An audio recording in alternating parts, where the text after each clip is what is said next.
Hello friends, welcome back to my channel Kirtika's kitchen diary.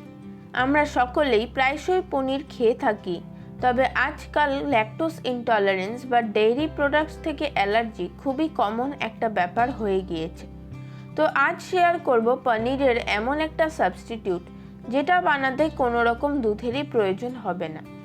আমার আজকের recipe তোফু বা সোয়া পনির। এই তোফু কিন্তু পনিরের তুলনায় অনেক বেশি হেলদি একটা ভার্সন, আর বিশেষ করে তাদের জন্য যাদের হার্টের প্রবলেম আছে, ডায়াবেটিস বা কোলেস্ট্রল রয়েছে। তাহলে আসুন দেখে নেওয়া যাক কীভাবে বাড়িতে খুব সহজে বানিয়ে নেওয়া যায় সয়াবিনের বীজ থেকে সোয়া মিল্ক আর তার থেকে তোফু। আর রেসিপিটা ভালো লাগলে অবশ্যই একটি লাইক কমেন্ট ও শেয়ার করে আমার চ্যানেলটিকেও সাবস্ক্রাইব করে দেবেন। তো তোফু বানানোর জন্য এখানে আমি সবার প্রথমে 1.5 কাপ পরিমাণে সয়াবিনের বীজকে সারা রাত অর্থাৎ 7 থেকে 8 ঘন্টার জন্য জলে ভিজিয়ে রেখেছিলাম। এবার দেখুন বীজগুলো কিন্তু ফুলে গিয়ে বেশ অনেকটাই সাইজের ডাবল হয়ে গিয়েছে। আমি আপনাদের দেখিয়েও দিচ্ছি, দেখুন বীজগুলো কিন্তু জলে ভিজিয়ে রাখার আগে ঠিক এরকম ছিল। আর এগুলোকে কিন্তু আপনারা যে কোনো গ্রসারি শপে গিয়ে সয়াবিনের বীজ বললেই কিনতে পেয়ে যাবেন। এবার এই বীজগুলোকে আমি ফার্স্টে হাত দিয়ে একটু ঘষে ঘষে এর খোসাটাকে ছাড়িয়ে নেব। এই খোসাগুলোকে কিন্তু না ছাড়ালেও চলে, বাট ছাড়িয়ে নিলে এর থেকে যে তোফুটা তৈরি হবে সেটা একদম সাদা হবে আর কোনো রকম তেতো ভাব এর মধ্যে থাকবে না। এবার এই খোসাগুলোকে আমি একটা ছাঁকনির সাহায্যে ছেঁকে বাদ দিয়ে দেব। দেখুন এখানে আমার সমস্ত বীজগুলো থেকে খোসা কিন্তু ছাড়ানো হয়ে গিয়েছে। এবার এই বীজগুলোকে আমি একটা মিক্সার জারের মধ্যে ট্রান্সফার করে দেব, আর সাথে দিয়ে দেব সামান্য পরিমাণে একটু জল। এবার এটাকে একদম মিহি করে পেস্ট করে নেব। এবার এর থেকে সয়া মিল্ক বের করার জন্য একটা ছাঁকনি বসিয়ে ওর উপরে দিয়ে দেব পাতলা একটা সুতির কাপড়।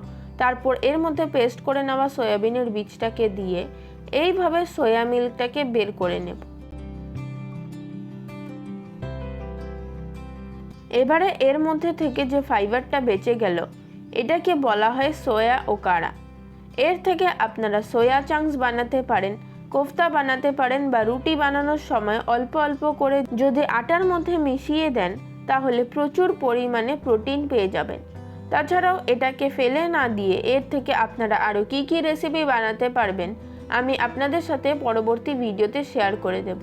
দেখুন এখানে আমার সম্পূর্ণ সোয়া বীজের থেকে সোয়া মিল্ক বের করে নেওয়া হয়ে গিয়েছে। যদি আপনারা এই সোয়া মিল্কটাকে আজকে ইউজ না করতে চান তাহলে জাল দিয়ে কোনো একটা বোতলে ভরে ফ্রিজে অন্তত কমপক্ষে 4 থেকে 5 দিন পর্যন্ত স্টোর করে রাখতে পারবেন।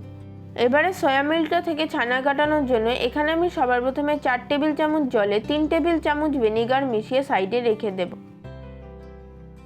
এবারে দুধটাকে জাল দেওয়ার জন্য দুধটাকে আমি একটা বড় সসপ্যানে দিয়ে দেব। তারপর ফ্লেমটাকে লো টু মিডিয়ামে করে দিয়ে কন্টিনিউয়াসলি নাড়াচাড়া করে দুধটাকে আমি ভালো মতো জাল হতে দেব। দুধটা জাল হওয়ার সময় ওপরে দেখবেন এরকম ফেনা ফেনা টাইপের হবে। এই ফেনাগুলোকে আমাদের একটা হাতার সাহায্যে বের করে নিতে হবে। এতে করে আমাদের বডির ইউরিক অ্যাসিড বাড়বে না, আর এর থেকে যে তোফুটা তৈরি হবে সেটার টেস্টটাও অনেক বেশি ভালো হবে।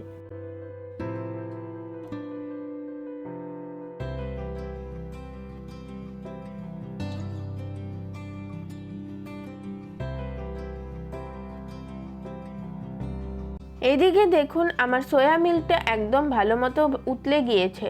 এবার ফ্লেমটাকে লোতে করে দিয়ে ভিনেগার দিয়ে মিশিয়ে রাখা জলটাকে এর মধ্যে অল্প অল্প করে দিয়ে এর থেকে আমি ছানা কাটিয়ে নেব। একেবারে পুরো ভিনেগারটা দিতে যাবে না, না হলে কিন্তু তোফুটা তৈরি হওয়ার পর অনেকটাই হার্ড হবে। এবার দেখুন এখানে আমার সোয়া মিল্কটা কেটে গিয়ে পুরোপুরিভাবে ছানা তৈরি হয়ে গিয়েছে। এবারে ফ্লেমটাকে বন্ধ করে ছানাটাকে ছাকার জন্য আবারও একটা ছাঁকনির ওপরে একটা সুতির কাপড় দিয়ে তোফুটাকে আমি ছেঁকে নেব। এবার এটাকে ভালো মতো নিংড়ে ছানাটা থেকে এক্সট্রা জলটাকে আমি বের করে দেব।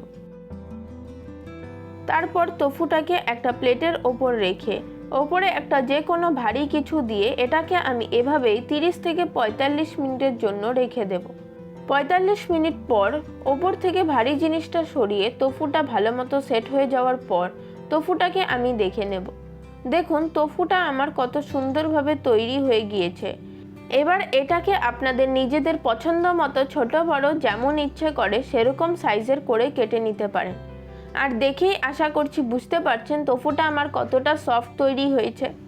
আমার আজকের এই তোফুর রেসিপিটা আপনাদের কাছে কেমন লাগলো অবশ্যই কমেন্ট করে জানাবেন। ভালো লাগলে আপনারা অবশ্যই একবার বাড়িতে ট্রাই করে দেখতে পারেন। আশা করছি সকলেরই খুব ভালো লাগবে। আর নেক্সট ভিডিওতে আমি আপনাদের সাথে এই তোফু দিয়ে তোফু মশালা কারি আর সোয়া ওকারা মানে সয়াবিনের ফাইবারটা দিয়ে কি রেসিপি বানানো যায় সেটাও শেয়ার করব। তো তার জন্য আপনারা যদি আমার এই রেসিপিটা কি ইউটিউব থেকে দেখে থাকেন তাহলে অবশ্যই চ্যানেলটিকে সাবস্ক্রাইব করে পাশে থাকা বেল আইকনটিকেও অবশ্যই প্রেস করে দেবেন।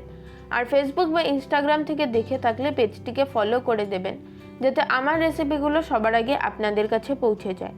তাহলে আজ ভিডিওটা এখানেই শেষ করছি। ততক্ষণ পর্যন্ত সকলে খুব ভালো থাকবেন, সুস্থ থাকবেন। ধন্যবাদ।